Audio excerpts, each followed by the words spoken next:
ఎందుకంటే నిన్నటి చూసాం బంగారుపాళ్యం, చిత్తూరు జిల్లాలోని బంగారుపాళ్యం మార్కెట్ యార్డ్కి ఎప్పుడెప్పుడు సినిమా వచ్చింది చూసాం, దండుపాలెం బ్యాచ్ అని. అట్లా బంగారుపాళ్యంకి దండుపాలెం బ్యాచ్ వెళ్ళింది నిన్న.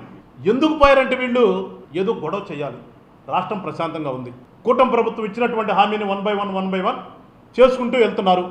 ఎట్ ద సేమ్ టైం రాజధాని నిర్మాణం శరవేగంగా జరుగుతూ ఉంది.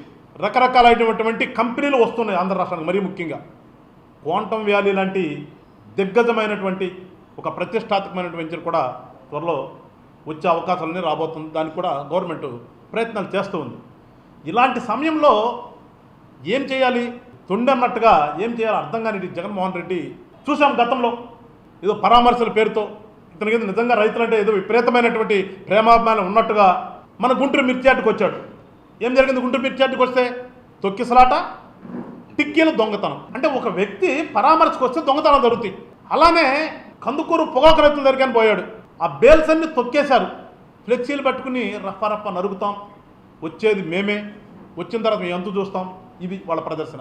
తిరిగి చూస్తే మళ్ళా గుంటూరు సత్తెనపల్లిలోని రెంటపాళ్ళలో పరామర్శకు అని చెప్పి బయలుదేరితే 3 మరణానికి కారణమయ్యాడు. 3 వ్యక్తుల్ని చంపటంలో పూర్తిగా ఆయనదే బాధ్యత. ఒక వ్యక్తి అయితే సాక్షాత్ జగన్మోహన్ రెడ్డి గారు ప్రయాణిస్తున్నటువంటి కారు చక్రాల కింద పడి నలిగిపోయి చనిపోయాడు. నిన్న బంగారుపాళ్యంలో ఏ రైతు కూడా తను పండించినటువంటి పంటని కన్న బిడ్డల్లాగా చూసుకుంటాడు తప్పితే ఎక్కడ కూడా రోడ్డు మీద పారాయి. అలాంటిది నిన్న ఆ మార్కెట్లో ఉన్నటువంటి ఆ ట్రాక్టర్ని వాళ్ళ యొక్క వైసీపీ రౌడీ మోకలు ఆ డ్రైవర్లను కొట్టి వాళ్ళని దించి వీళ్ళెక్కి రోడ్డు మీద తీసుకొచ్చి సునకానందం చూసాం కదా, అన్ని మాధ్యమాల్లో వచ్చింది. ఆ ట్రాక్టర్ ఎక్కపోతుంటే నెట్టి సిందులేస్తున్నారు.